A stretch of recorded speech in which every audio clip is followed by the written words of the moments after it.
and welcome to this Car Pod. I'm Kennan. I'm Filippos. And let's just get into it because there's a lot to talk about, starting with Jag. Yes. So in our last podcast, we talked about the new Jaguar that hadn't come out yet. They've revealed the concept, and here it is, the Type 00, finished in Miami pink, London blue, and they do a third version in Parisian gold. That blue is the least London-y blue I've ever seen. I know. Also, yeah, I'd say London. Gray is the color that comes to mind when I think of London. But what do we think? What do we think?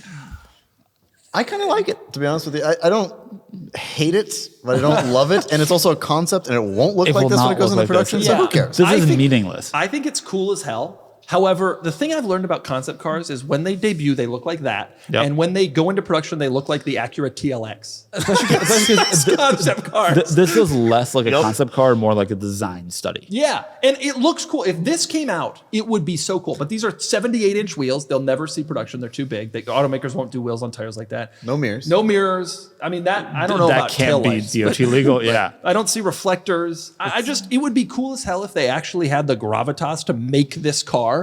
And they're going to make a version of it, and it's going to be so watered down that we're not even going to remember this concept. It also, what's fascinating to me, and Harry Metcalf did a great video talking about this, but like, it's an EV, right? So there's no engine up here. So why massive hood. Well, but it's cool. But that's what a cool car looks like. A big, like those old V16 Cadillacs, you know? Are they going all EV? Was that announced? Like, yeah. It was assumed, but like, is this something they've said? Well, I think they said it, but a lot of automakers have walked that back, so I don't know how Jaguar is feeling about it right now. This would be cool, the V18. Yeah, it would. A Also, V18 would be cool, period. They said copy nothing. Wasn't that their big thing that was all original? Yeah, it looks a little like a Rolls Royce Wraith to me sure from that side profile. I'll take it. But it's like a wide body Wraith. This is a cool looking car. If this came out and existed, it would be cool. Sure. I have to it will not come out and exist. When it comes out, it's going to have 14-inch wheels, hubcaps. And you can't, and it'll have some sort of British market tax credit stuff on it. Yeah, aren't these kind of like RS6 Avanti? I mean, the things that are interesting to me, like, I really wish they made more use of the cat. The cat is one of the cool Doesn't that logos. panel and that's open like the only, in other? I've seen other photos of that panel open. I think so. Not totally sure. The But point is, none of it matters. It's a concept car, and it's never going to see the light of day. However, it is cool. Jag is back. Now, I want to say one other thing about Jag. I had that take about the Jag ad, and I was surprised. Even Instagram commenters, kind of the lowest level of commenter, even they agreed with me mostly. They were like, you know what, he's right. Like, they haven't done anything in years, so let's this is something. But a lot of them were still like, when you go woke, you go broke. My rebuttal to that is, they broke. They're already broke. That was the thing. It came from that Bud Light thing where they did the transgender ad, and then Bud Light lost all that money, and they went woke and they went broke. Jaguar is as broke as it gets. Like, people were like, Jaguar's going to learn. When you go woke, you go broke. Like, they already learned. They're broke already. This is it. This is just a weak attempt to do something completely different. I think just the question becomes, like, when you're hard pivoting a brand, this hard pivot, which is there's nothing that says Jaguar there at all. I do see 4 rings in the grille that seem Audi-esque to me for some reason. Well, the huge grille also. But you're not actually you're launching a new brand fundamentally. Yeah. Why? Because the old one they had was to do tired. something. The old one was tired. Just We're give ready. up. No. sleep. No. That's the thing about Jag. They don't give up. They don't. It's not Jag anymore. It's just. You remember That's not the British way. They'll fight them on the beach. Okay. They don't give up. The point is, I think we all agree. It's a cool car. It's never going to see production. I'm more interested in what they actually are able to do, not what they say. So far, we've been getting a lot of talk from Jaguar, and I respect Harry greatly. But let's get some reality from Jaguar. Let's find out what the Tata Group will accomplish. Remember the Ford GT90? Remember the Cadillac Cayenne, our favorite topic on this podcast? Love the Cayenne. Meanwhile, they came out with the Catera. True. But if this is the direction they go in styling-wise, I would be happy with it. Yeah. I would love it if they would do something racing with it. Would be very cool. Imagine that as a race car. Imagine a big wing on that. That would be too connected to their heritage. Yeah. Right. But maybe but racing is always cool. So I don't know. But nonetheless, it's here. That's what it looks like. Those are the colors. Speaking of cars that are not doing well, our next news story, actually the whole news segment. The whole car market. Very dystopian. Nissan This is a great image of Nissan's lineup in some market. The Leaf, the Juke, the Qashqai, the Aria, and the Townstar, which I had never heard of. What market do we think this is? I don't know, but the picture looks like it was taken here in Southern California. Nissan announced, actually Nissan didn't announce, but some Nissan executive in Japan announced that they're a year away from running out of money. I'm astonished it's a year. 12 to 14 months. They've been losing money. But they sell cars. Like it's hard to fully run out of money. You can't, it doesn't count. Selling cars profitlessly to rental car fleets does not count. It doesn't. Those are sales to keep the factories going. They haven't developed a new, the Aria came out a couple years ago and there's a new Murano coming out. And a new Armada. Great. They haven't been investing that much money. How can they be losing that? I am surprised. That's a good point. I am surprised by that. The investment has been minimal. The cars are not good and haven't been for years. They're okay. The new Pathfinder is fine. The problem is the new QX80 Infinity thing and Armada are fine. They have just sullied their reputation so greatly for so many years, building so much trash cars, going after the lowest common denominator of buyer. And quelle surprise, to quote Kennan, that's not a strategy that works. The thing is, it's really easy to see how Jag runs out of money. You don't see a Jag around. Yeah. You see Nissans everywhere. You see a Rogue every 3 minutes. But it's all low end. And the Qashqai is very popular in Europe, as is the Juke, which doesn't exist here anymore. They do well. So it's really a testament to their mismanagement that they're running out of money because they sell cars. They have these giant stakes in the Mitsubishi. Yeah. But to be honest, though, they're heavily dependent on the U.S. market and the Japanese market to bring them. Yep.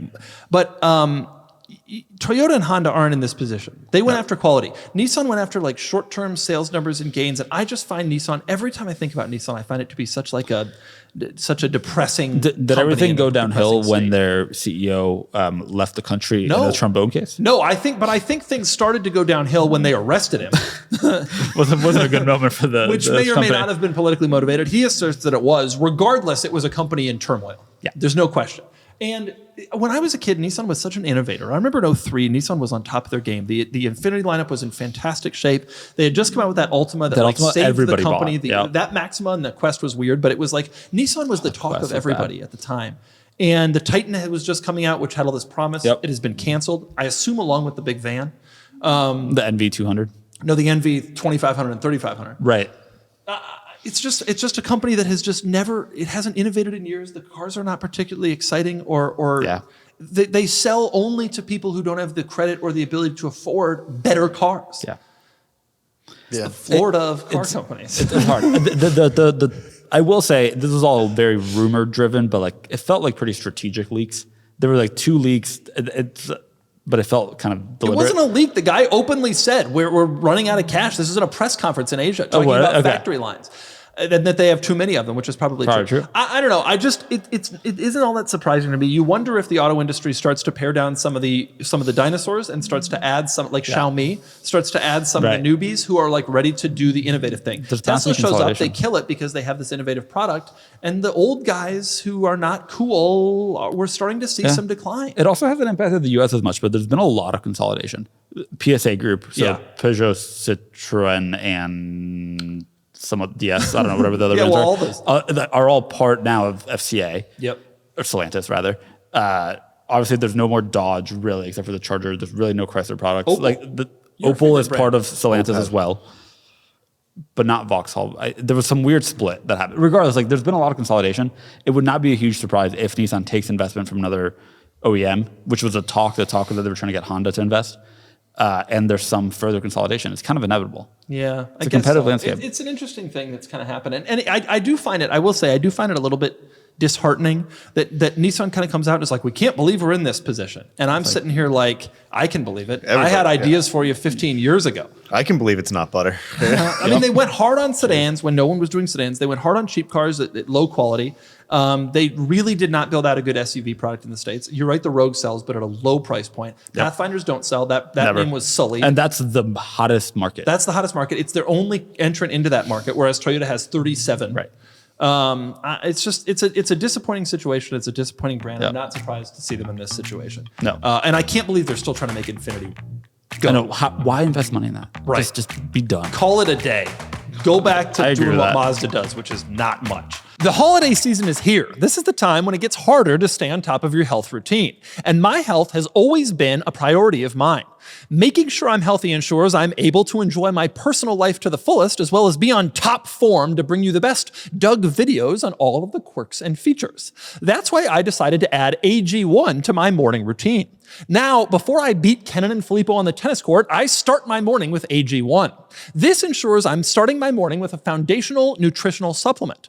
Many of you already know my favorite drink is cold water, and adding AG1 to water is easy to drink and it helps me be on top of my game. So, this holiday season, try AG1 for yourself or even gift it to someone special. It's the perfect time to focus on supporting your body with an easy and surprisingly delicious daily health drink. And that's why I'm so excited to be partnering with them. And AG1 is offering new subscribers a free $76 gift when you sign up. You'll get a welcome kit, a bottle of D3K2, and 5 free travel packs in your first box. So make sure to check out drinkag1.com/carpod to get this offer. That's drinkag1.com/carpod to start your new year on a healthier note.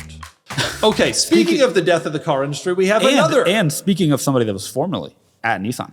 Carlos Tavares. Tell us the story. He has resigned, effective immediately, earlier this week, from being the CEO of Stellantis. Stellantis, which is another declining. How many Stellantis brands can you name, Kennan? Well, let's see. So it's Jeep, Fiat. I'm going off of memory here, so we'll see. I mean, I really don't know. Basic as Dodge, Ram. Well done separating Ram, correct? Yes. Chrysler does still exist, for the record. Do they still exist? Yeah. Okay, I assume they were dead. But then don't forget about Peugeot, Opel, Alfa Romeo, Lancia at that point. Ferrari. Maserati. Ferrari spun off. Yeah, spun off. Maserati did not. Yeah. Well, a lot of your favorite last time I got in an SF90 and saw the same infotainment screen from a Jeep Wrangler. No, I'm kidding. That's not true. Back of the steering wheel, same buttons. There was a time, though. There was a time. he was supposed to retire in 2026. 2025 was supposed to be his last. It hasn't been a good year at Stellantis. No. And the Carlos Tavares came the last few years. He's been incredibly popular, and he was very much lauded as the CEO because Stellantis had great profits during COVID, probably because they had a lot of inventory they needed to sell. So they had great profits because the only inventory they had in the U.S. was high-priced, high-margin trucks, SUVs. Charger, Challenger, which are also especially then. Yep. Yeah, because they've been in production for 20 years. And only the nice ones were selling. So Stellantis profits were great. And then it turns out, actually, now that other manufacturers can build vehicles, nobody wants to buy the Stellantis products. They had a huge COVID bubble. They did. And it ain't looking pretty now. No. So I was thinking about this yesterday. And dealers are pissed, have been pissed. I was thinking about this yesterday because I went to a Chrysler product launch, a Stellantis product launch. Stellantis vehicles are piled up at dealers. And their quality is poor. Ford just has the poor quality. we're really making sure that every OEM loves us on this podcast. No, I mean, listen, the truth of the matter is Stellantis, since I was a kid, Chrysler has staked their entire existence on the success of like one or two vehicles in their product portfolio. They've never had the deep bench that the Toyotas and the Fords and the Hondas have had. And this most recent time was Charger Challenger. Yep. And Jeep. And Jeep. The Chrysler 300 came out in 2008. Well, right, but the Charger Challenger 06? in the period you're talking about, the COVID period, was the big hit. That was the car that was selling. And honestly, every Jeep sold well. Jeep. All of that has completely changed. Charger Challenger they gave up on, which I still think was kind of a mistake. Mm-hmm. They took this electric strategy, which obviously is not going to pan out. They're walking that back. Jeep has become a bit of a problem. And they have this big reputational issue where no one believes the cars will run. When I bought my Sequoia, remember, I really wanted a Grand Cherokee, and in the end was like, I just can't take the risk. And I think a lot of people feel that way. Do you know how cheap Wrangler 4x8 leases are? How cheap? Low 300s for a well-spec'd Willis edition, which I think is like mid. That still seems high. It's a $60,000 truck. Wow. What's the down? 0. From what I've seen online, people have gotten deals in that range. Wow. And if you go to any Jeep website, dealer website, they're advertising some. I will say, one of the things that I have noticed with a lot of these automakers, Nissan included, is that there was a pivot to electric that a lot of money went to and that the automakers are now anxious will happen.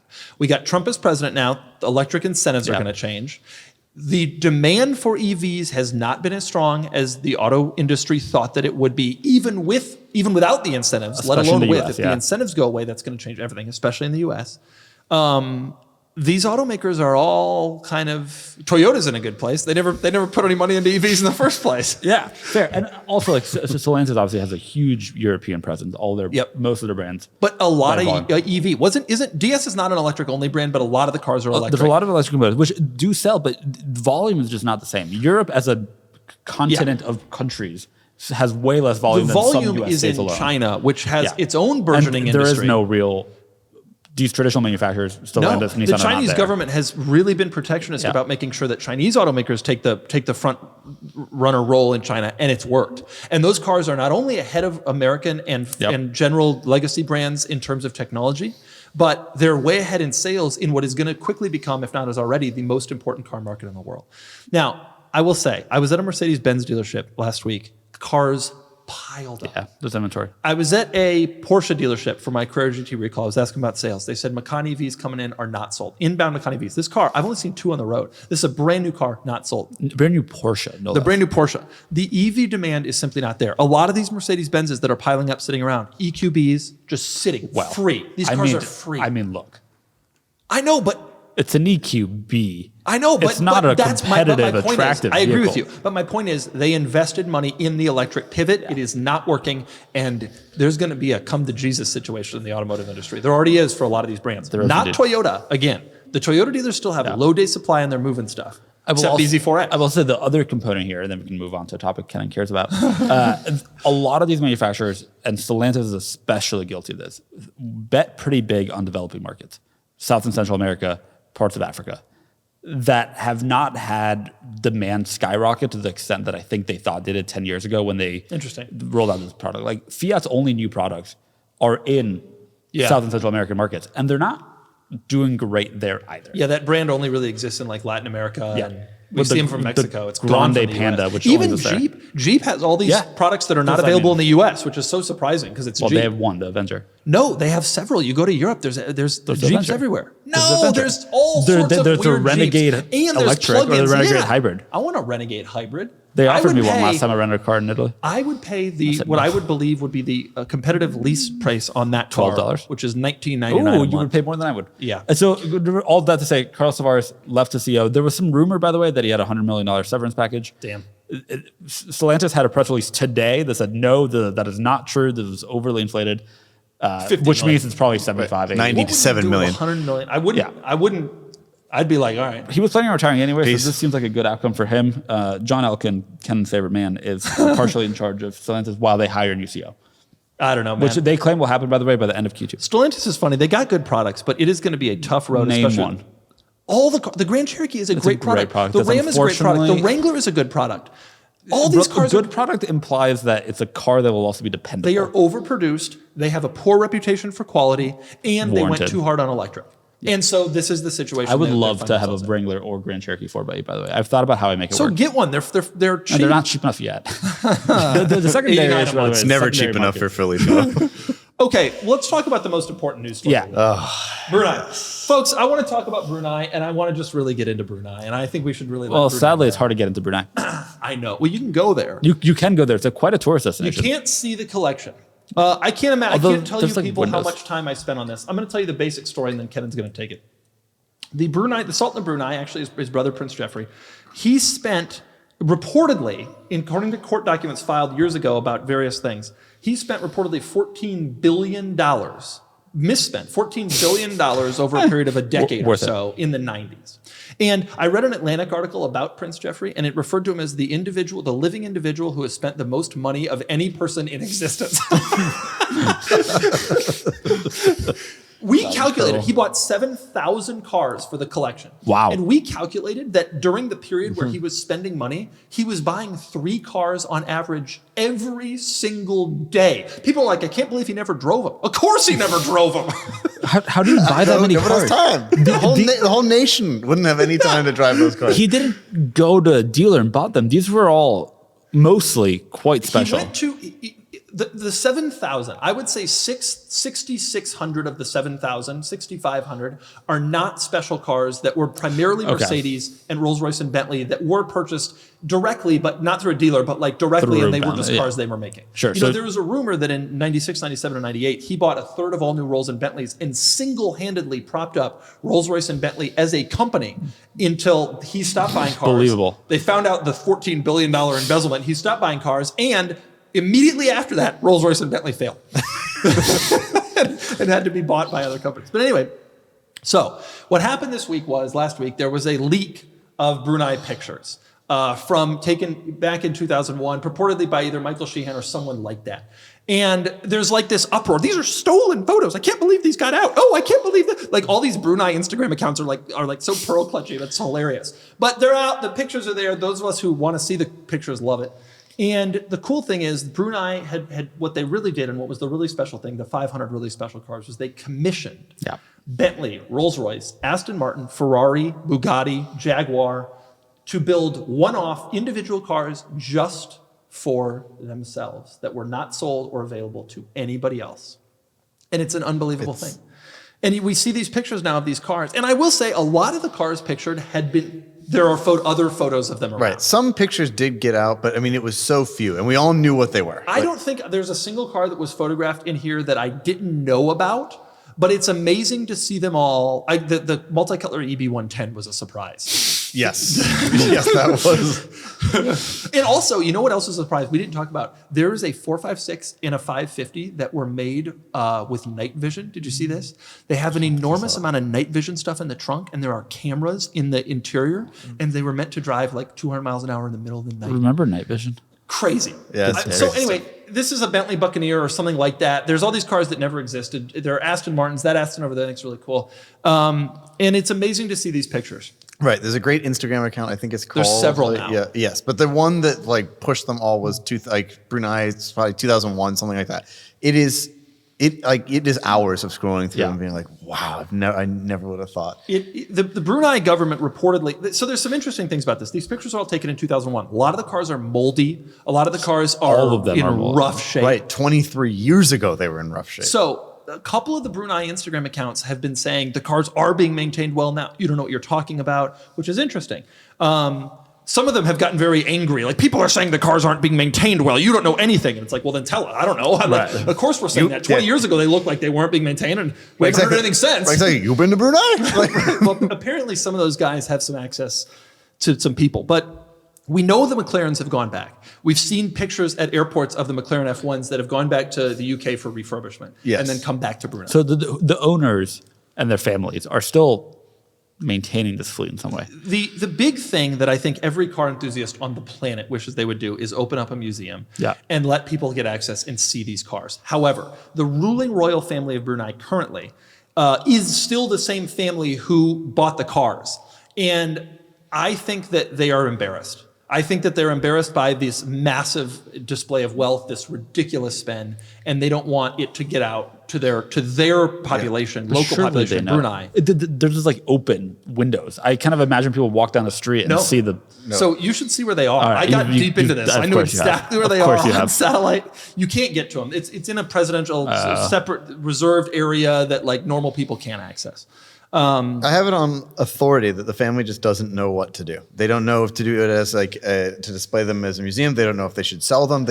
I will tell you this: Brunei, which is an oil-rich nation, and that's how they got all this money in the first place. They have been really trying to push tourism lately. The drawback of tourism in Brunei is it's also a heavily Muslim country. There's no nightlife. There's no alcohol, etc. If they opened up these cars to a museum, we'd have plans. I'd be there in 2 seconds. Yep. I would tour Brunei. I'll dump the money into their economy. I'm happy to. I think it would be 5 days of just going there to see the cars. I also researched Brunei pretty extensively. There's like the car ownership is like the second highest of any nation in the world. In Brunei, it's not a very large nation. No, it's very small. There are roads that are good roads, but like there's like a highway. Yeah. And when the highway opened in 2002, it was news. It's a very, very, very, very, very small country. And But they've got all this money, and I just would give... And water. I just would give anything to jump in there and see the damn cars. Yep. You know they got 6 McLaren F1s. I know. They 3 of the 5 LMs, including the one that's not orange. They got a long tail. They got an orange one. They got a non-orange one. GT. Yeah, I mean, they have everything. That every version alone, of everything. those cars in and of themselves, that's $150 million in cars right there. And I'd be honest, the one-off Ferraris, I think those are $5+ million cars. I think a Ferrari Venice sells for $5 million to $7 million. It's a one-off. Right? Yeah. I think a 456 sedan sells for that. I think a Bentley Buccaneer doesn't sell for that, but gets probably 600, 700 grand. The drawback of the cars is they were all right-hand drive. Yeah. What do you think the right-hand drive converted F40 with the leather interior goes for? That's another thing. They got F40s, 288 GTOs, 288 Evos. Yeah. I mean, it's got to be, even today, it's got to be $1 billion in cars. I'm not so they're exaggerating. All incredibly moldy. Who knows? If you are part of the Sultan's family, and you want to have Doug come visit you, he would murder Kennan to do so. I would give anything. I would say that the one thing, if I could do anything in the world to do, would be to go to Brunei and see the cars. I agree. Especially because this hits for me. This was my era. This is the era. Exactly. I totally agree. Late 90s, weird stuff. It would have been amazing if they had money in the mid-2000s. That would have been really cool. But I'll take Bentley Buccaneers, Bentley Dominators, Bentley Javas. Yep, Ferrari Mythos. I'll take them all. Mythos. You know the other thing, the Ferrari FX that they have? Yes. That was based on, I think, the Testarossa, and it was like a modern, really cool looking car, in my opinion. It had like sequential manual automatic that was developed by Cosworth and never finished, and it just doesn't work. And the Marconi Museum has one of them too, which is like in Orange County. And they told me I could come review it, but the car doesn't drive, and it never has driven. Like the car just it doesn't. How Italian is that? Well, they shipped to Brunei before they had finished working on it. It's done. It's perfect. Don't drive it. just let it sit there. Which, to be fair, the perfect place because none of these cars have been driven. So like, you see the F90. Go look up. Pull up a picture of the F90. Then we'll move on from Brunei. Filippos doesn't care about Brunei. I think about Brunei every single day. Just look at the F90. I fully believe that that's true. You don't need to Sultan of Brunei there. Thought that would be helpful. Yeah. F90. Wow. Is this, Filippo, click on this one. Click on this one. Is this the ugliest car? Oh, no, click on that one. That's in the garages. Is this the ugliest car you've ever seen? No. But it's up there. It's up there. Yeah. The Testarossa, the Testarossa wheels really send it. I'm showing my ignorance here, but I didn't realize that each of these cars was named by their manufacturer. Yeah. Now, Pininfarina did a lot of them, to be clear. What the Sultan would do is, I think they contacted the Sultan, Jeffrey, they contacted Pininfarina through the Ferrari dealer apparently in Singapore. And Pininfarina was really responsible for doing a lot of this stuff, but it happened with Ferrari's blessing. The cars are badged as Ferraris generally. Yeah. And yes, they were all named. Even cars that never existed. They're named. Ferrari was struggling as a company at that point. No wonder they blessed us. They just needed the money too. So did Pininfarina. Everybody needed the money. This was a big deal. This was a really, really big deal. These companies were totally willing. Now, it's worth pointing out that the Sultan and the family there still gets crazy cars. They still are buying hypercars. Are they? They are. Supposedly, they bought a LaFerrari, et cetera, but not at the level, obviously, that they once Not were. like this. You know, the thing I think that's so interesting about this story is like, if you or I were rich, and I mean like rich. Really rich. Like could embezzle $14 billion before the country found out about it rich, we would commission automakers to build us cars. Yeah. And they did. Yes, but it's like the dream. For me, they'd be so much more simple. 812 with a 6-speed manual. Like it'd be stuff. You know what? You say that, but if you were buying 3 cars a day, I think day 28 you'd buy that. Day 478 you'd be like, but can you make it float? Do you see? Like I think that's what happened here. I think they did try to do the stuff you were talking about, like give us night vision because we like to drive fast at night, and then that turned into, can you make one with a swept back? But like, where were they driving? The country's 20 miles wide. Yeah, but there are a couple of posts on the Brunei Instagram, and there are a couple of people who reply and were like, I was in Brunei in the 90s. I remember seeing this car on the road. Wow. There was a guy who said that about the XJ220C, which is a really cool looking car. He was like, this was clearly one of their favorites because I remember in Brunei in the 90s seeing this car drive around.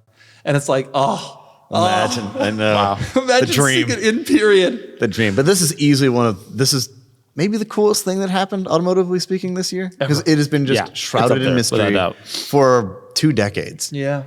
Yeah. was legend. And now, again, none of these cars I think that were photographed have not been photographed. Like you pulled up the F90, there were pictures of it. Yeah. That's true of almost all these, but it was interesting to see the state they were in, and it was interesting to see just them all. And even more, it was a picture of a car. It was the cars around it that you're like, oh my God. Right. Like, You'd see a picture of a car, and then next to it's an F50, and then another F50, and then a multicolor EB110. Yep, and then a Venice, and all that stuff. Pull up the multicolor EB110, then we'll move on. The EB, that is one of the... Just type in EB110 Brunei. I bet it'll be the one that comes up, although they had several. And by the way, Brunei convinced, here's one of my favorite things about it. There it is. There's the multicolor EB110. Look at that interior. Man. Look at the wheels. Oh, it's just like... Wow. One of my favorite things about the EB110 in general, Brunei convinced all these companies to build them right-hand drive versions of all these cars, except Bugatti. They're all the EB110s are left-hand drive. Bugatti's like, yeah, we can't do that.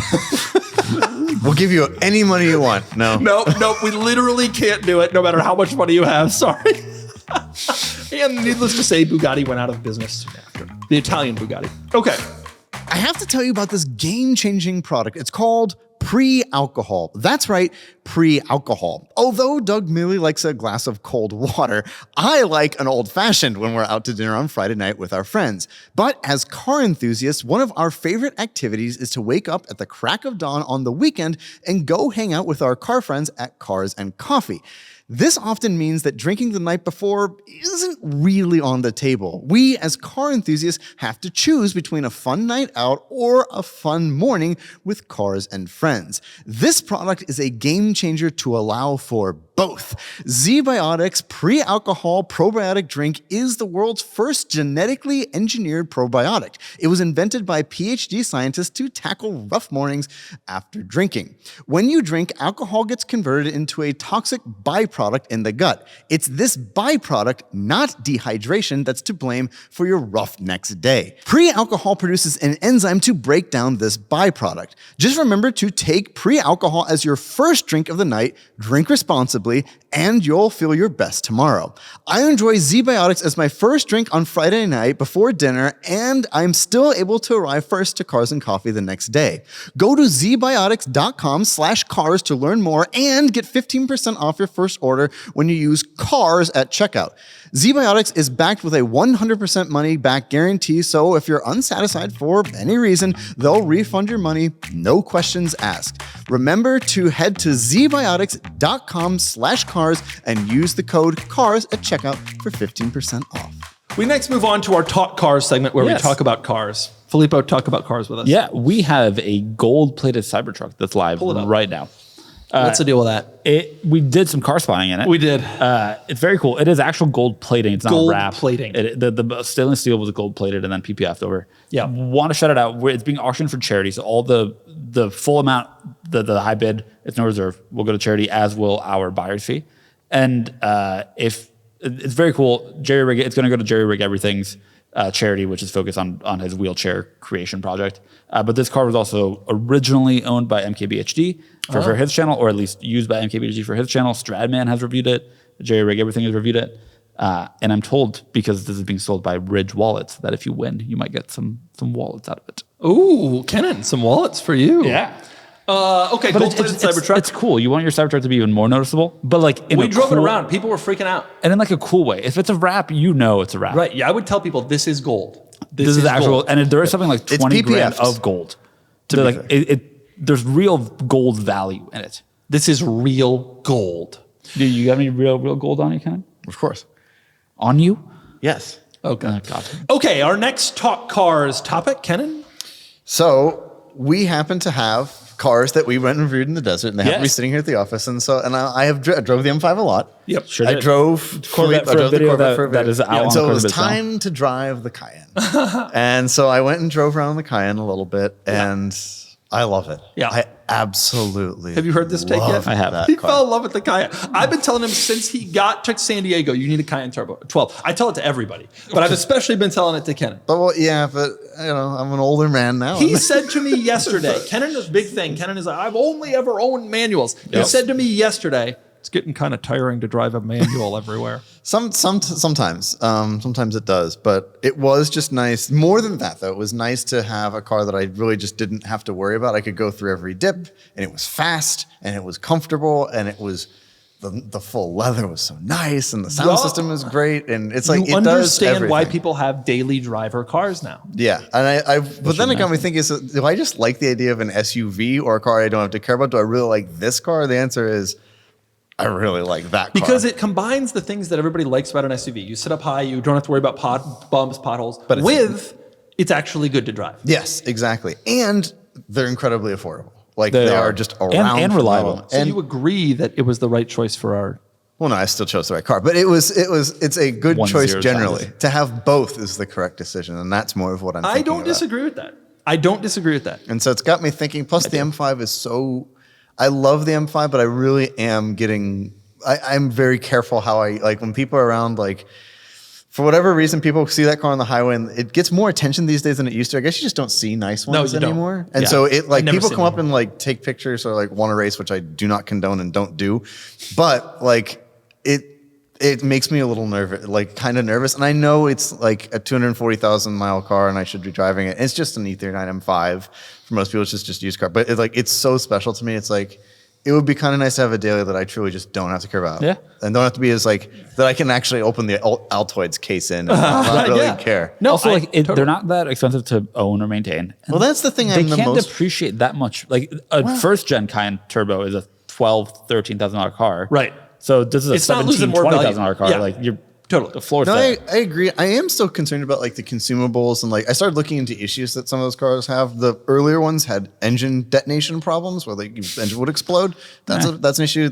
Someone did have transfer case problems, but I think that like if you buy a 14 or later, I've only ever heard that those cars are reliable. And honestly, I mean, I'm not saying that you're wrong. I'm just saying like they get submitted to us all the time with crazy miles. Exactly. Miles. And I think that's kind of the proof in the pudding that they can be reliable. Of course, like consumables are expensive. The tires are gigantic on that car. The brakes are expensive. What you'd really want is, and maybe you wouldn't want this, but I think what a person would want. The Cayenne Turbo, people don't know this, but the Cayenne Turbo, when it came out for 11, the standard wheel was actually a 19. Almost nobody got it. But the standard wheel, the 19, they called them the Cayenne Turbo wheel. But almost everybody upgraded to either the 20-inch RS Spider wheel or there was that 21-inch sport design craziness. This one has the Turbo 2s, I think, right? Yes, I think that's right. But those were all bigger. But there is a smaller wheel that's more comfortable too, and presumably be cheaper. And the trick also would be to find a 75,000 mile car that's been well documented. I was thinking like 60 to 70,000 mile car, and probably spend 35 grand. Oh, you don't know. What are you going to buy? 2019? No, you would want to get, but I think you would want, the goal of the car though is something you don't have to worry about. You want to get a $15,000 to $20,000 car. You also know that a 2021 will depreciate to 20 grand in a couple of years. I'm more worried about maintenance. I want to do less maintenance. 20 grand probably buys you. We've never done anything to that one. It doesn't need that much. Things, as you said in the video. Well, there's a few. Still the fuel gauge doesn't work.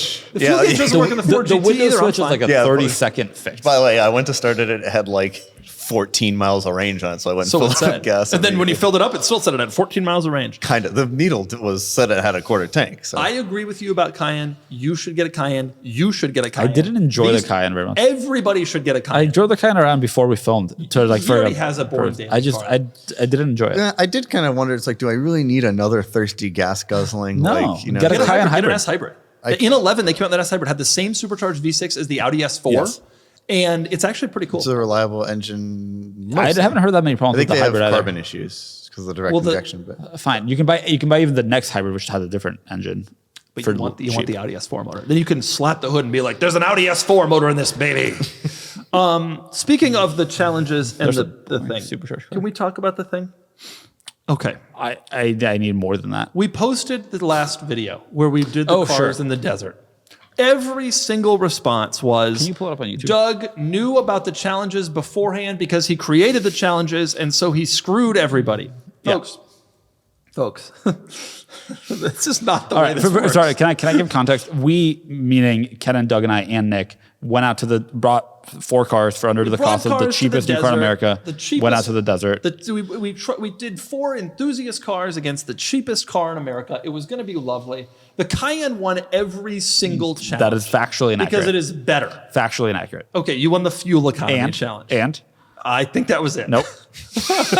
Our hearts and minds. Pretty sure that was it. No. I won because you cheated driving the racetrack. Pause the video.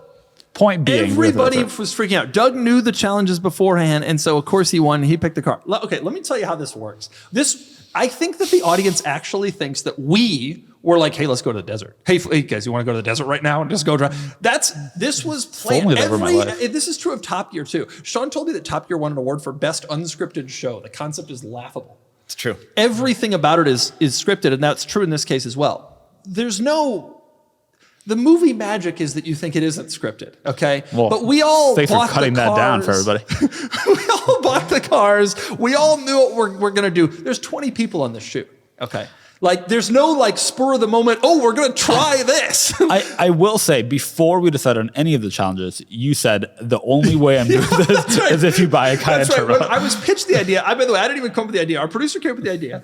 And when he pitched me the idea, I did not want to drive 4 hours to the desert and to do these things. And so I was like, I'll only do this if I can be in a comfortable car. I want to do a Cayenne Turbo. I decided on the car before we even decided on the challenges. Now, to be fair to the audience, the reason they think this is because I read the challenges or something in the video. But we only did that because the Top Gear way of doing it was like a off-camera producer hands them the challenges. And that's the right way to do it. But if you do it that way, it looks like you're copying Top Gear. Yeah. So if we had done it that way, people would be like, you're just trying to copy Top Gear. Those would be the complaints we're getting instead. Enough of that as it was. Right. Which anybody gets together to do anything with cars on. Top Gear. And the challenges are kind of they're a way to move the story along, but they're not the point. And also, the other funny thing was the challenges were so obvious. It wasn't like, of course, we were going to do a drag race, a race. Like, what the hell else were we going to do in the desert? like look at the cars.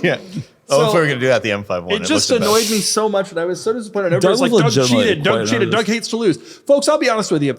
My primary goal being there was to finish shooting as quickly as possible. Like, there was no attempt to try to game the system, so I won. And I think all of us picked our cars before we decided the challenges. Isn't that right? Yeah, and we then built the challenges around what do we think would be fun with these cars. We did to an extent, but this was a collaborative thing that we all decided on. The mistake we made, and we learn every time. And I've never done, I've learned with my videos how not to piss people off. I'll never forget the time, I was thinking about this yesterday, that I filmed a Ferrari Roma, and I parked it on a handicapped parking spot. Okay? Now, the parking spot was the owner of the Roma. It was his business, and it was closed. So he owned the parking lot, and it wasn't open to other people, and he owned and and I've learned over time, though, what people get triggered by, and so I don't really get a lot of that anymore in my videos but now we're doing a new format, and it's like, oh, people hate this, and this, so we got to change that for next time. And so that was an interesting thing we learned. Well, I certainly hope there will be a next time. It was fun to make. I was tired at the end. I'll do it next time only if I can drive a Cayenne Turbo. No, it was a great challenge. I hope people go watch. If the challenge is sports car related, then there you go. I'm going to tell you something. Next time, you guys can make the challenge. I won't even be involved, so the audience doesn't think I'm cheating. Oh, you'll be. And I will only do it in a Cayenne Turbo, but a different one, because we're selling that one on Cars and Bits, or giving it to the winner of our giveaway, which you can enter by buying merchandise on merch.carsandbits.com. Well done. When is the giveaway over? Next Thursday, December 9th, which is a Monday. Yes, no purchases necessary. No purchase necessary. You can mail us something. Yes, everything's on merch.com. Or you can buy merch, and you should, because it's cool. It is you're cool. Wearing it. Anyway, the point is, I didn't create the challenges, and I'm sorry to everybody who thought that I cheated. The Cayenne Turbo is kind of like a cheating because it's so good. In a lot of ways, annoying as it is to say it, it's very good at a lot of things. And it's a bargain. The audience did get it right, though, that you hate to lose. But that is true. You don't have to win. When it comes to production, I want to be clear about something. When it comes to production, winning is finishing fast. Okay? Winning is leaving before the scheduled time. That's winning to me. Some of us stuck around with the production crew to help at the end, but you had to go. So to me, winning in that case was just to get out of there. But anyway, the point is, I'm not a production guy, as everybody here knows. Like, I like low production quality, like get a lot of stuff done. I like content and production. A lot of people like production content. That's like how most... I'll tell you what the audience seemed to like. They didn't mind some production. It seemed like people were pretty happy with the way it looked. By the way, if you was thrilled at that. Well-produced content that looks incredible, go watch it and then tell us what you think and whether we should do it again. It does look good, and it was fun, and I may or may not have won. I don't remember. But whatever the challenges you come up with next time, Cayenne Turbo. Okay. Quite plausible. Filippo, tell us the next Talk Cars segment. Oh, you guys are going to let me talk about this? I'm going to let you talk about it very briefly. Wow. All right. I have been known on this podcast and in other videos talking about how I want a C7 Corvette. I've also talked about how I want a 997.2 911. I do kind of want both. Wait. I've also talked about how I want an EV. I've also talked about how a minivan, a Kia Carnival. Oh, I would love it. It doesn't matter. Doug and Kennan have made a point off podcast about how I actually maybe don't care about that experience. I think I want a sports car, but it's not something I actually care about. You're an intellectual. You like to intellectualize. I would love and a you Saab think, 9.3 big. Yes, and you start the process of thinking about that. You go through it, and then that's enough for you. Yeah, Kennan, I'm gonna give a little backstory here because we haven't let Filippo talk about this for a few pods. Kennan is incredibly tired of hearing Filippo talk about cars he might buy. So much to the point that apparently in Kennan's friend group that doesn't include us, Filippo is like a meme. Someone like sends a car, like I might buy this, and people are like, nah, you're just gonna Filippo it. My friend Ben is listening on the East Coast. Like he doesn't. I bet there are other friend group text threads out there in the world that Filippo it. Like somebody says, oh, I'm gonna buy a car. Oh, you're just Filippoing. But Kennan had a fair point that maybe that's not actually. I want to want a sports car. I want what people think is cool, but actually maybe I want quirky. So now I'm thinking about a Panda, and I'm also thinking about a Fiat Multipla. You know, if you go back like 8 pods, I told him to get a Panda or a Multipla. I know. Yeah, this goes back to everything I've ever said, which is that everybody should just listen to me before they do something. Yeah. Doug is always right. He always has to win. Do you want to give a few other examples of people and then Stradman won't end up with a $7 million house in the middle of nowhere in Utah. If he had called me first, I would have told him it was a bad idea. Actually, the Koenigsegg. I would have told him the Koenigsegg was a bad idea. Meanwhile, James, everything Whistling does is a great idea. Yeah. But if you hear me talking in the future pods about a Panda or a Multipla, that's why. I think I'm starting to conceptualize that I don't actually need a sports car. I just want fun, weird cars. Okay, I want you to get a Multipla. I will help you buy it. I don't want you to say another thing until you have paid money for a car.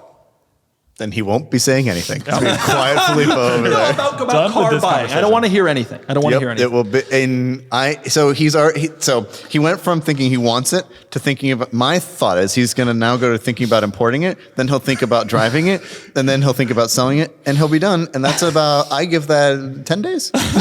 One of Kennan's things also is he thinks that Filippo he doesn't even need to own the car. Right. He just mentally thinks through the whole process, and then he's done. Filippo's a very cautious individual, very conservative, and so like just thinking about it is often enough for Filippo. Yeah. That is true.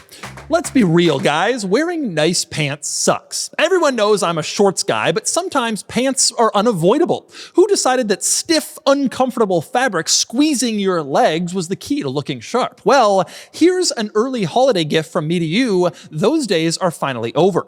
Public Rec's Daymaker pants are here to make sure you stay comfy and classy this season. They feel like your favorite sweats, but they look like tailored pants. Yeah, super stretchy with an elastic waistband so you can rock them anywhere. Whether you're attending an awkward family gathering, driving a sports car with a very tight seat like the Carrera GT, or walking the dog, these pants have you covered. Filippo is even wearing them now. Don't they look sharp? How do they feel? Stop suffering in regular pants and give the gift of comfort this holiday season. For a limited time only, our listeners get 20% off when you use the code CARS at checkout. That's 20% off with the code CARS at publicrec.com. After your purchase, they'll ask you where you heard about them. Please support our show and tell them we sent you. And say goodbye to pants that put up a fight, because when comfort meets style, you've found Public Rec. All right, next up, we got to move on to the market report segment. There is market report things to talk about. The market report is brought to you by the Cars and Bids app. It's like Cars and Bids, but it's on your phone. By the way, Cars and Bids non-app can also be on your phone. Figure it out. You can download the Cars and Bids app on the iOS App Store now. Yeah, okay. App. Kennan, do you know, don't type it in yet, what we sold our last BMW i8 for? Oh, man. Convertible or coupe? Coupe. Coupe. Was it what's the trim? Terra World. Terra World. Do you know the difference? Yeah, it's white with. Do you know the other trim? I do, but it's. Giga I knew World. there are 3. Giga World. Oh yeah, there was 3. It was Terra World, Giga World, and Mega World. Boom! I thought only the i3 had the third trim. Yeah, doesn't maybe. matter. Okay, do you know what we sold our last i8 for? Cheapest one. Can you give me some hints? Miles, accident. It doesn't matter. Just 3-cylinder hybrid. You'll be I was off. gonna say 42,000. 37.7. Which brings me to my market report topic. i8s are getting cheap. Now, the i8, I liked the i8. I did a video review. I was positive about the i8. Yes, the general populace is... Was it 2017 too? Wow. The general populace is not particularly supportive of the i8. Can you blame the people? At 37, it starts to become interesting, doesn't it? If you want to turn everybody's head, and Filippo does, he drives through Little Italy in his 500 Abarth revving, right? Yep. If you want to turn everybody's head, but also just look at for the side. It go up. still looks like a crazy concept car after all this time. It's a ridiculous looking car. Look you at this. never see them. It's birthing a How's that 991. 10 years old? Birthing a 991. Does your Abarth birth anything? No. Just Yeah. dude, 37. We're a year or two away from this being a 29 car. Which makes sense, but it is still a sports car. It's not a good sports car, but it is a sports car. Why is it not a good sports car? At 37, it starts to become a pretty interesting proposition, does it not? It's a bargain for sure. 360 horse, 420 pound-feet, all sorts of things. 3-cylinder, 2-cylinder, nobody knows what. You know how Nick is frothing to put his Quattroporte on Turo? Yeah. I think if you bought that for 37, Yeah. put that on Turo for reasonable, that's you an could probably interesting point. make money with that. Are they It's reliable? just so cool. Does anybody know? I mean, Dude, this I one- would Turo one. If this I one could has Turo one for $199 a day, almost 83,000 miles on it. I mean, yeah. I don't know. I'm just like, at 37, this critically panned car has to start looking appealing. It's like the Maserati Ghibli. There's a number where this car starts to look appealing, and we're getting close to it. It's fast. It looks cool. It was fun to drive. The interior is awesome. Was it fun to drive? Yes. The exterior is awesome. I think this is a legitimately cool car. At 85, maybe not, but 37. Yeah. Bargain. Agreed. Would Agreed. you get one at 22? No, you can't talk about buying a car. Would you get one at 22 for your daily? Oh, you could It daily would an be i8. cool. Imagine having an i8 and E39 M5. Yeah. Past in the present. Yeah. Well, past in the past, I guess, you know. But it still looks like a futuristic car. Yeah, it's like the It past and the does. future. It does really look The like. casual observer will think it's the past and the future. Yeah. Right. Could you get it Then you in got silver? to climb over that huge sill, and it's an automatic, and I know it's not that comfortable, But it it's is cool. I agree. For 37,000, All the haters have to admit there's a number where it's Yep. like, huh. I think every car is that way. If it starts out expensive, there is a number eventually gets to it becomes Yeah. appealing. Okay, next market report topic. Filippo's got something to tell us about Porsches, surprisingly. Yeah. Surprisingly enough, we sold earlier this week a 996 Targa. Yep. And a few months ago, we also sold a 997 Targa that Doug reviewed. That Yes. was also red. Yeah. And it's so notable how much of a premium they command. That 997 Targa, pull up that 997 Targa. 80 grand. That 997 Targa rang the bell. It went for turbo Rang money. the bell. Agreed. That's a .1. Even and these by the other way, ones. having spent a bunch of time looking at .1 and .2 values, a cab with that miles and a stick, an 07 cab, is a 30, 35, Yeah. maybe, right? Like that's Yeah. a more than 2x premium. You know what's funny? And on 996s, it was true too, right? Like Yep. a cab with that miles is Interestingly, not 20. true on 993s. You know what's funny is Yeah. that when I worked at Porsche, I was there in 997.2. Targa was one of our cars. We couldn't find anybody to take it. It was just not cool enough. It was a hatchback. People were like, "There's no point in paying a was a premium." hatchback, which is weird. We didn't know. Yeah, well, I knew. But it was a hatchback, and it didn't look special. The only way you could tell apart a 997 Targa from a coupe was The roof, I don't know. on the side. You don't know? Kennan, do you know? On the side. I mean, the roof. window situation here. The roof. No. Yeah, it doesn't have the curve, right? The silver. The silver, yeah. The Targas had the silver strip over the window. And Was none there a of the other ones sunroof did. available on the coupes that looked similar to the? Not on 997. 991 ended up getting like a Yeah. full car sunroof, but then for 991 they changed the Targa Right. to be cool. It is interesting though. I don't think this is uncool. I shouldn't say that. I don't think this is uncool. I think it's actually so cool. really cool, but I am surprised to see people paying up for Yeah, it. and 996 Targas are also not any more different than No. coupes. But nonetheless, people pay. People pay. You know, anything special in the Porsche world. At the end of the day, a 911 is not a special car. Like truthfully, you see a bunch of them. It's not. So what's special about it is if you can get a weird color Yeah. or a weird option or a weird body style like this, suddenly you have becomes cool. something cool. Right. And so there you go. 997 Targa. I loved it. Kennan, have you considered commissioning a convertible Cayenne Turbo? Maybe Because when that- maybe when that I would become- Porsche did the I- one. Porsche did the one. That's Porsche true. did one. There was a concept car. And Pull it up. Newport, whatever, did They several. did that heinous one, but Porsche did their own. You ever seen this? No. Porsche Cayenne Turbo convertible. Was it turbo? No, just type in images. It'll come up. This is Porsche's. Wow. Purportedly, it's in the museum. I've never seen it. I've been to the museum a couple times. Wow. But they maybe have it in Oh there. my They goodness. probably don't keep this in their top.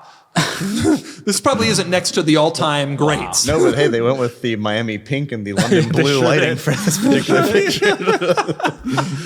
Yeah, this, needless to say, not a particularly attractive automobile. In No. fact, quite ugly. quite. But this was Porsche. Tragic. Didn't they do the rear? Wasn't there 2 rears? I thought this was like a concept. Anyway, this was a real thing that they were thinking about. And needless to say, oh yeah, there are 2. Oh, that's some other car. I don't know. Yeah, it's a comparison. Although that's from Porsche Newsroom, so who knows? I thought there were 2. Anyway, the point is that's real. And weird, even if they're not that different, 911s do well. That would sell for real money. Oh, it would indeed. Yeah. Okay, Kennan, give us your S-Class take, which is fantastic. Such a good take. So we have often talked about cars that are you drive around in it, you look rich, Right. Yep. But they don't cost a lot. V70 I cross think countries. that there is a new challenger to that. One that we sold recently. We sold this 2015 S550. How much? Oh my God, no way! $18,450. Now it had miles, 92,100 Not that many miles, miles. but no way. accidents. Dude, I remember seeing this Southern when it was a new car. I did a video review of this car. They are, and there is nothing about that looks inexpensive. That is a rich person's car. I mean, fake badge on the side. I mean, fake badge, but that's easy. Go back. Is this common? Is this what they're going Yes. for? Because I was gonna say the same way. thing about 750i's. 24. Yeah, that's The coupe is at 37. I know. That's where these I mean, are. they are coming down. The one that down, we just down. sold is low, but for the miles, and I Type think in you may have had an accident. W222. 16.5. You can just type in W22. Okay. 16.5, 22.5. Oh my God. That's what Yeah, these they're getting- I was not aware that these were cheap. this cheap. The thing that makes this especially proves your point is that these still look like the new S-Class. They do indeed. Because the Absolutely. new S-Class that just came out, they kind of went for the small evolution instead of a new totally. And so like, if I pulled up in this, a lot of people would think I have a brand new car. Right. Yep. And now thinking, because I honestly didn't realize they were this inexpensive. I may have picked one for the challenge. This would have been a good car, but click on this one. Why did this one go so cheap? 16. How many miles is that? 142,000 Go to miles. the interior. Go to the interior. I just want to see the clown smile. You remember the clown smile, Filippos? I do. Go. Look at this. This is held up beautifully. It's It white. has. It has pillows. It has. Got pills. Dude. It still look fluffy. How do I not have one of these just as a screw around car for Right. 14,000 US? Let's It's get one on quite a bargain. I mean, Quite a bargain. I already have a heavily depreciated Mercedes product. I don't need a second one. look But- at that. That is a rich looking interior. That Yeah. quilting. On Yeah. I mean, it's also held up so So well. well. Yeah. How? Man, Mercedes quality has gotten so much better than it was in the Filippo era. look. so true. Even the smell thing is full. And the smell glove thing. box or whatever. What's that called? Yeah, the Diffuser? scent, the like Diffuser, yeah. interior scent. Yes, Wow. as a matter of fact, on the bookshelf behind us, I have all of the True. scents, all 4 of them So that you could can get. buy it and then use them. Dude, this I cannot. here's I a did daily not- driver for you. Obviously, every S-Class depreciates, but the problem is that usually by the time the S-Class is depreciated to this level, it looks like a cheap used car. Like the previous gen, which by the way, I love how they look. The one that was sold from 07 to 14. Yeah, it looks That great. just I looks love. like I a would used love one. an S600 of that gen. Love that car, but it looks like a used. Like it's old now. This does not look old. Yeah, That's amazing. I did not Isn't that realize they were incredible? that cheap. I will say, by the way, all of them are the pull up a 750i BMW 750i. Well, yeah. But we sold one that was a 2017 2 days ago for 18 something. Yeah, that 20. No, we sold more recent than that. So you might have to add I can't remember.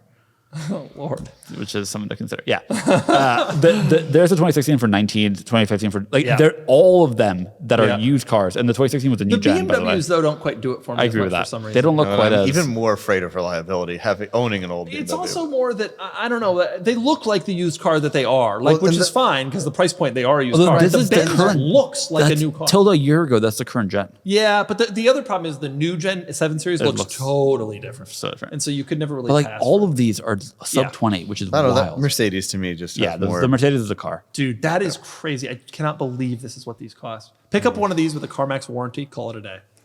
That's not a bad idea. It's not a bad idea. The problem is CarMax won't sell stuff like this. You have to just kind of roll the dice a little. But if you're rolling the dice at 16.5, How much do you really stand to get lose? one of these. Well, Get one of these for your daily. well, you said that I bought my M5 for 11.3, and I'm in it way more than that. You're but- in it for like 70, but it's probably worth 40, so you're doing all right.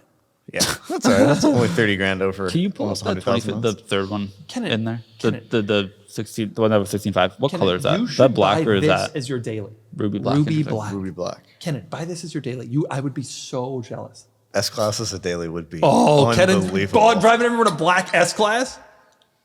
Maybe in Still silver. late, If I but can get an one in SSS. silver, I would There are be. silver ones. That would These are the be- good wheels. There's some bad wheels, by the way. Go back. I saw. Some There's bad one wheels. that's really bad. I think this wheel was not S class worthy. It looks like Oh, it an looks like an E-Class E class wheel. wheel. It looks like an E class wheel. not a good one Other either. than that, pretty cool. Yeah. Wow, that's amazing. I didn't realize that. Yeah, if you want some cheap luxury. By the way, the look for Lexus Chanel. LS is also heavily depreciated and is reliable, but it does not have the rich dude look. It never did. And that gen is not as reliable as the earlier Lexus The new LS. LS is not as reliable? The new one, I've only heard good things about. The one before that, which The would be LS the 460? yeah, that No, was those are perfect. reliable. The last time we talked about Lexus LSs on I can't remember if it was a Cars and Bids video or a podcast, we got a lot of notes saying That's because that a lot of generation enthusiasts is not buy them. as reliable. That's because a lot of enthusiasts buy them, and so they know about the little things that happen. Right. The Chevy Aveo, the timing chains would go at 65,000 miles and destroy the engine, but you never hear about that because there's no enthusiasts in Aveos. This episode is brought to you by Manscaped, the global leader in men's lifestyle and grooming. Every man knows the unbeatable feeling of a fresh barbershop shave, and the holidays are here. Time for you to look your best and win Best Groomed at a family dinner. You may have noticed my recent dabbling with facial hair. Well, like choosing a vehicle, there are many options out there for shaving products. I choose the Manscaped Chairman Pro package, the newest offering from Manscaped. Trust me, it's like Rudolph for your face, guiding you to a smooth, irritation-free shave. Whether you're after that daily, silky smooth finish or you prefer to maintain a rugged 5 o'clock shadow, this has you covered. You have the skin-safe 4-blade foil for that close, smooth shave when you're looking to go completely clean, and you have the skin-safe stubble trimmer for when you want to keep a bit of that rugged look. Both heads are designed with skin-safe technology to help reduce razor burn and irritation, so your skin feels smooth and comfortable after every shave, reducing redness or discomfort. Plus, one of my favorite quirks and features of the Chairman Pro is that it's waterproof. Yes, you can use it right in the shower. And also, it simplifies cleanup too. Just a quick rinse under the sink and you're all set. Get the Chairman Pro today and experience a shave that's as smooth as you deserve. Get 20% off and free shipping with the code CARS at manscaped.com. That's 20% off plus free shipping with the code CARS at manscaped.com. Okay, we got to move on to questions. We only have a few minutes. We got to talk questions. Questions is the best part of the whole pot. Indeed. Questions. Remember, you can ask us questions. You go to carsandbids.com, you click the community tab, and there will be a post that says "Ask the questions" to the group. And if you ask questions, we will upvote. We will answer the highest upvoted questions, no matter How great they are. how great they are. How controversial they are. Yeah, that's true. You want to ask Kennan questions about his drug history? We'll do it. Non-existent. Advil occasionally when I have a headache. Okay, questions. The first question comes from Munworth Crowell.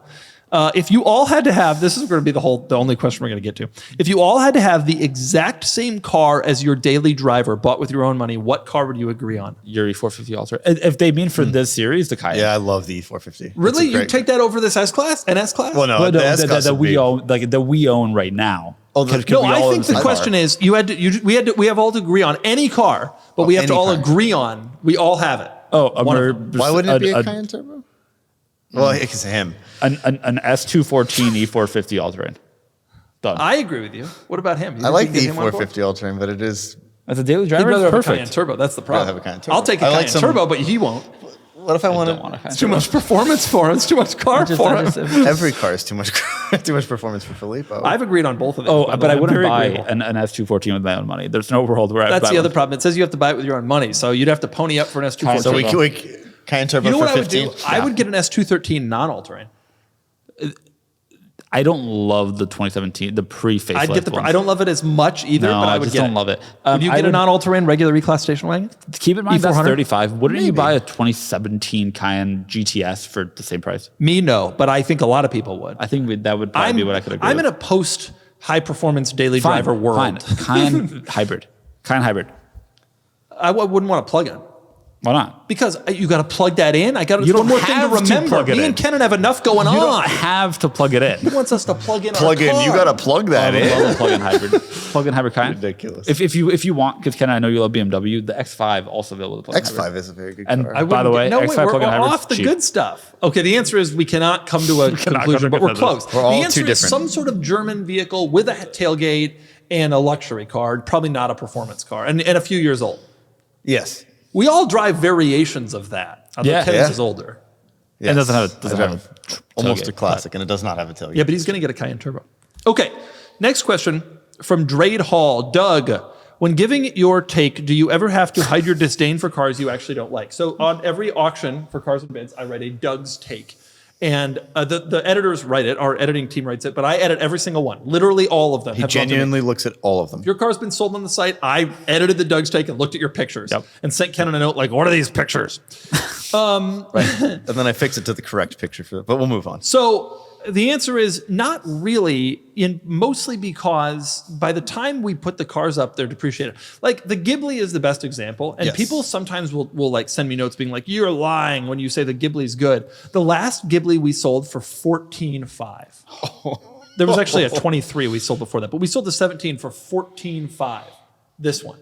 Or not sold, I guess, as it were. You get the point. 16, 18. Yeah. That's what they're worth. Even I can recognize some value here. Yeah. Yes. Like I beat that car up when it was new at 85. Sure. At 16. Yeah. So anyway, agreed. There are some cars where the disdain is evident in the Doug's Take, but usually they're cars where I'll let people in on a little secret. Whenever there are like, because Doug hates like black wheels or aftermarket wheels on cars. Whenever he does that, I'll put that it's eye catching or like the color's really bad, eye catching. Yeah, yeah. There's some coded language. Head turning. If I think that something isn't good, instead of saying attractive or beautiful, I'll change it to eye catching. Also, I notice sometimes the editors will be like, the whatever is an amazing car, and I'll like dial it back. It's a great car. I may not have made that mistake. I do dial it back sometimes. I do make changes, but I mean, if you look at the stuff on the site, go to what we have listed right now. Like scroll through it, and you tell me if there's anything you don't think is cool. Like I think there's great stuff to say about basically every car we have on the site right now. Like what here wouldn't you say? Yeah, well, this is a cool car. Yeah, I'm a Mini guy. A lot of excellent hot hatch. That's a punchy turbo. I'm a big Mini guy. There's no lying on a Mini auction. I think Minis are cool as hell. I still do. I like Minis. XC90, love a good Volvo. Slingshot. I like Slingshots like crazy. They're cool as shit. I actually do too. Amazing. Really fun to drive. Sounds agricultural, but it was fun to drive. And boy, they're fun. You want it to be an automatic.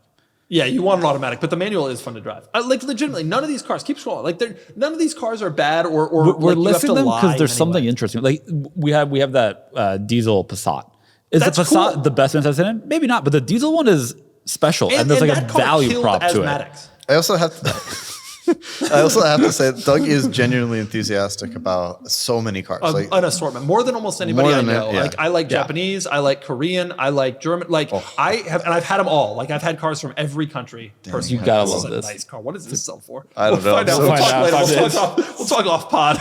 Look at the Colorado. It's not that far away. How many miles is that? 40,400. That's a cool car. That's in a color. Yeah, MX3M competition. That's a cool car. Those are so fast. In Toronto red metallic. Anyway, the answer is no. I don't really have to lie. Sometimes you flowery language it a little bit, but we, like you said, we run the cars because they're interesting, and so they're generally pretty cool. Or cars we have a lot of. You can only say, I use the 335 90s as an example. But it is a cool car, and they are great values. Okay, next question from Shane Rogers. When can we expect you to be on the Joe Rogan podcast? This is the This Car podcast. We're better than that.